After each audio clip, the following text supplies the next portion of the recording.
Oi gente, bem-vindos de volta ao nosso canal. E com este vídeo encerramos nossa série sobre dança pernambucana na pandemia, que foi para compartilhar com vocês ideias de bailarinos e companhias para a dança continuar acontecendo durante esses tempos tão difíceis. E para terminar, eu trago aqui para vocês mais uma ideia, que foi da conversa que eu tive com a bailarina Rayane Maria, que faz parte do Aurora Urbana, um coletivo de danças urbanas daqui do Recife. Ela me contou sobre todo o processo de aulas e apresentações virtuais, mas eu comecei fazendo para ela uma pergunta bem difícil, que é como vem sendo dançar durante a pandemia.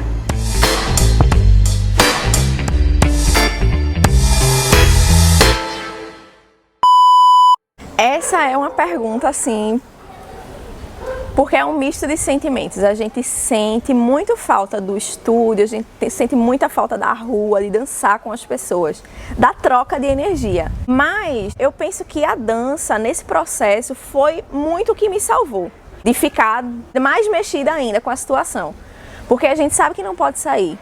A gente às vezes não tem vontade de fazer as coisas em casa, mas aí às vezes toca uma música e você quer dançar. Às vezes tem a oportunidade de fazer aula com uma pessoa, um profissional, um professor de dança que você admira muito e esse cara tá do outro lado do mundo. Isso aconteceu muito nessa pandemia. A gente teve a oportunidade de fazer aula com pessoas que são referências nossas. Até hoje eles estão oferecendo essas aulas e às vezes quando a gente tem vontade, assim, quando a gente quer muito, é uma pessoa que a gente admira muito, a gente vai e faz. Mesmo sendo online, a gente estando saturado, mas é a única forma que a gente tem para se mexer agora. Eu, pelo menos, busquei não ficar parada. Nem que eu não estivesse fazendo uma aula especificamente, mas eu estava sempre tentando me mexer, porque isso me fazia bem, sabe? Me faz bem até hoje. Todos os dias eu tento fazer alguma coisinha. E aí, eu acho que nesse período, por causa da dança, eu consegui crescer um pouco. Não que tenha sido assim, o ponto positivo da pandemia, cara. O ponto positivo é você romantizar demais, sabe? Tem muita... É um momento muito pesado que a gente está tendo, que a gente está vivendo, mas as oportunidades que a dança está criando pra gente é o que estão fazendo eu ter um norte, sabe? Porque sem isso, sem dançar, sem fazer essas aulas online, sem ter essa troca com as pessoas, mesmo que virtualmente, né? Eu dei aulas, eu fiz aulas, a gente conseguiu trocar um pouco, né? Mesmo que na videochamada, não é cara a cara, não é assim, podendo tocar, podendo se abraçar, mas a gente conseguiu trocar de alguma forma, isso foi muito positivo pra mim. Há um ano atrás, quando estourou o primeiro lockdown, a gente estava num processo de criação de coreografia.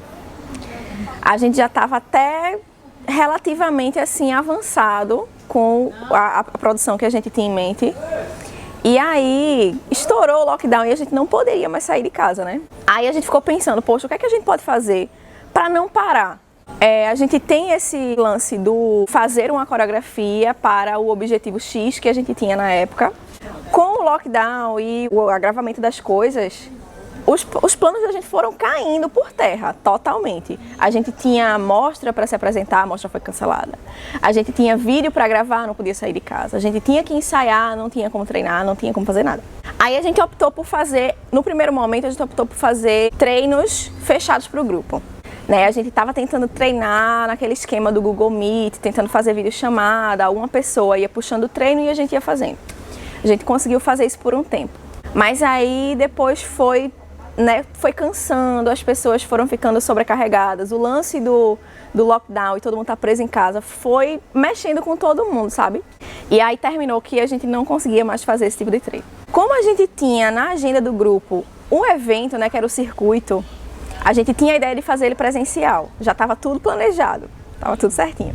Fechou as coisas, a gente não conseguiu fazer mais nada. Então a gente começou a tentar repensar de outra forma.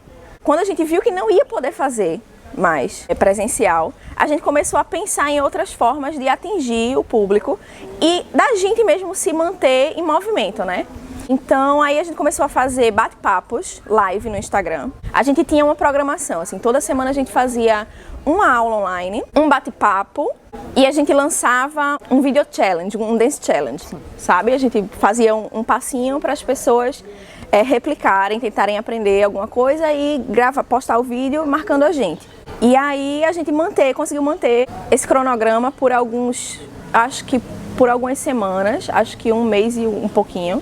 Mas aí depois, né, todo mundo começou a ficar assim, tinha muito estímulo, tinha muita aula online acontecendo e as pessoas não chegavam para fazer porque as pessoas estavam cansadas, né, eram pouquíssimas pessoas que vinham fazer as aulas. E a gente também estava cansado de dar aula olhando para a tela, né? Então assim, foi bem complicado. A gente não teve um momento que a gente não conseguiu mais fazer. Daí a gente tinha planejado o circuito, deu tudo certo, a gente conseguiu fazer, né, a aula com professores do Aurora e professores de fora também. A gente teve professores, 2 professores do Nordeste e deu super certo, foi muito massa. Mas aí foi naquela época que o pessoal já estava saturado de aula online, ninguém queria mais fazer, todo mundo já queria sair de casa. E aí foi em agosto, já tinham começado a flexibilizar um pouco as coisas, né? A gente parou de fazer as atividades online, porque a gente estava com muita saudade de fazer as coisas presenciais, né? Aí o pessoal, algumas pessoas do grupo começaram a fazer as ações presenciais com todos os cuidados. Foi mantido as aulas online por alguns grupos, né? Tem a Twerk Recife, que faz um trabalho massa online, até hoje elas têm um público muito fiel, né? E elas não voltaram presencial por enquanto. A gente tem alguns professores que estão dando aula presencial, mas o online a gente suspendeu por um tempo. Não que a gente não queira fazer, mas agora a gente ainda está tentando reformular a metodologia, né? O modo como é que a gente vai fazer a aula para que fique interessante, fique prazeroso para a gente e para a pessoa que vai fazer. A gente, desde o começo do grupo, a gente começou a fazer esse tipo de material audiovisual, né? A gente tinha videodanças que a gente conseguia fazer muito mais facilmente porque a gente tinha os encontros presenciais, né? Então o processo de fazer coreografia e passar a limpar a coreografia era muito mais simples. Com esse afastamento, né, a gente teve que ficar distanciado, a gente queria fazer, mas estava muito difícil.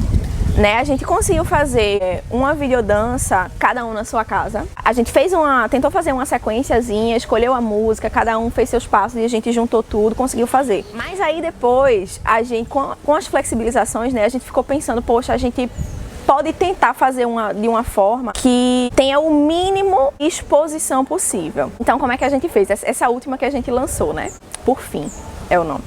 A gente começou com o coreógrafo, a pessoa que fez a coreografia, Túlio de Santana. Ele planejou a coreografia, gravava os vídeos e mandava no grupo da gente. Aí tá ali, né, o vídeo, a gente tem o gabarito. Hoje a gente vai fazer uma videochamada e ele vai passar a coreografia, certo? Certo. Todo mundo entrava, a gente conseguia, era tipo uma aula online, né? Ele passava a coreografia, a gente tentava fazer, ele dava uns feedbacks. Claro que com o delay que a gente tem na internet, as videochamadas, é um pouco complicado, né, para fazer esse processo de limpeza da coreografia. Mas aí ele enviava o vídeo, era como se fosse um gabarito, né, o gabarito da coreografia, do tempo, da música. A gente ia fazendo e tá, então aí depois de algum tempo a gente ficava pensando, vamos fazer um tempo online. Quando já tiver mais ou menos com todo mundo sabendo esse pedaço da coreografia, a gente marca presencial.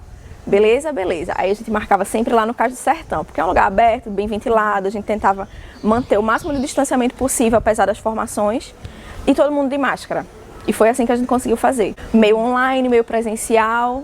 Quando foi chegando perto da época de gravação, que a gente já tinha a coreografia inteira, aí a gente começou a marcar mais lá presencial no Cais do Sertão, né? Porque precisava limpar.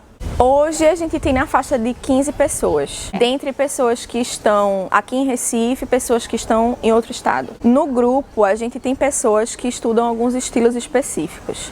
Atualmente no grupo a gente tem pessoas que estudam hip hop, pessoas que estudam dancehall, pessoas que estudam vogue, wacking, house, jazz funk, twerk.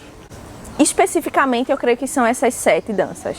Mas a gente, toda vez que tem a oportunidade de a gente estudar outras coisas, a gente estuda porque a gente sabe que é necessário. É porque quanto mais a gente souber, a gente tiver na cabeça essas linguagens, não só no corpo, mas assim, de saber de história, da origem, quem foi que criou, melhor pra gente, né? Porque são várias culturas que a gente coloca nesse bloco de danças urbanas. É um grande blocão. E a gente fala danças urbanas, mas é assim, danças urbanas, né? Danças urbanas, na verdade, é um termo guarda-chuva para várias culturas. E aí a gente tenta estudar, tentar saber pelo menos um pouco de cada uma, para que a gente possa fazer o trabalho da gente com o máximo de autonomia e respeito possível, né, com essas culturas.